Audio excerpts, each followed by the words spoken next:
आषाढी वारीला सुरुवात होण्याआधीच पावसानं मोठं संकट उभं केलं आहे। इंद्रायणी नदी जी आहे ती आता ओव्हरफ्लो झाल्याचं चित्र या ठिकाणी आपल्याला पाहायला मिळतंय आणि शहरामध्ये प्रवेश करणारे 4ही पूल पाण्याखाली गेले। त्यामुळे संत ज्ञानेश्वर महाराज पालखी प्रस्थान सोहळ्यासाठी येणाऱ्या वारकऱ्यांना आळंदीत न येण्याचं आवाहन करण्यात आलं। यदा यदा हि धर्मस्य देह विठ्ठल ग्लानिर्भवति भारत देह विठ्ठल अभ्युत्थानम धर्मस्य तदात्मानं सुजाम्य। विठ्ठल विठ्ठल झाला नामघोषात देह हनाला हा विठ्ठल आला कुठून?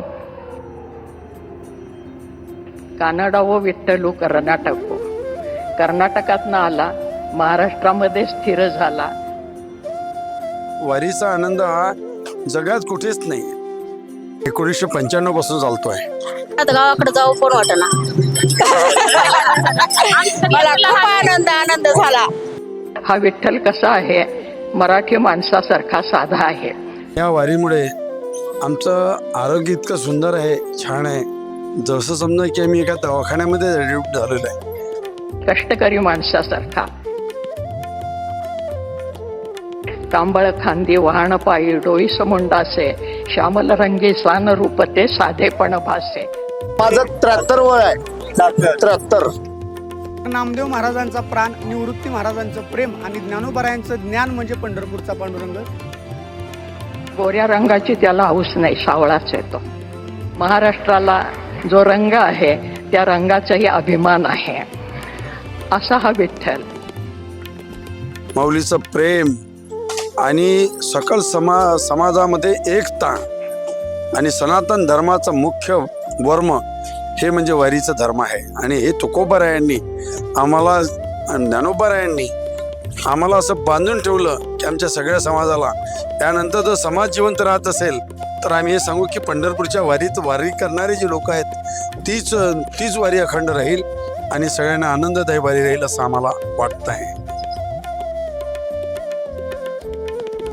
माझा मराठाची बोल कवतुके परी अमृतातेही पैजा जिंके, असं म्हणणारे ज्ञानेश्वर महाराज। संस्कृत भाषा दैव्य केली, प्राकृत काय चोरापासूनही आली, असं ठणकावून सांगणारे आमचे एकनाथ महाराज। मुक्ताबाईची शक्ती, जनाबाईची काठी आणि कान्होपात्रेचा आधार म्हणजे पंढरपूरचा पांडुरंग। आणि याच पंढरपूरच्या पांडुरंगाला चालत जाऊन भेटणं म्हणजे पंढरपूरची वारी। माऊलीच्या सोहळ्यासाठी ऑल महाराष्ट्रातून, ऑल भारतातून सर्व लोक सर्वत्रच येतात। ते हिंदू असो, मुसलमान असो, ख्रिश्चन असो, सर्व आनंद लुटण्यासाठी येतात। ज्या देशाची शिक्षण व्यवस्था महाग झालेली आहे, ज्या देशाची मेडिकल व्यवस्था महाग झालेली आहे, ते देश उद्या गतगतीला जाणार। पण वारकरी संस्था शिक्षण जे आहे ते कधीच अधोगतीला जाणार नाही। काहून का वारकरी शाळेमध्ये नाही पगार मास्तराला, नाही विद्यार्थ्याला फी आहे, म्हणून ही शाळा एकदम प्रगतीवर आहे। मग या वारीत काय होतं? एकदा पंढरपूरला जाऊन भेटलं की मग आनंदाची प्राप्ती होते, आनंद मिळतो। आणि म्हणून प्रत्येक जीव हा आनंदाच्या शोधात असतो, सुखाच्या शोधात असतो। आणि हे सुख जर कुठे मिळत असेल तर ते या वारीमध्ये मिळतं। आणि पांडुरंगा, तूही जणू तुझ्या समीप येता यावं, तुझ्याशी एकरूप होता यावं, म्हणून भवतालच्या या तापातून आणि व्यापातून मला मुक्त केलंस।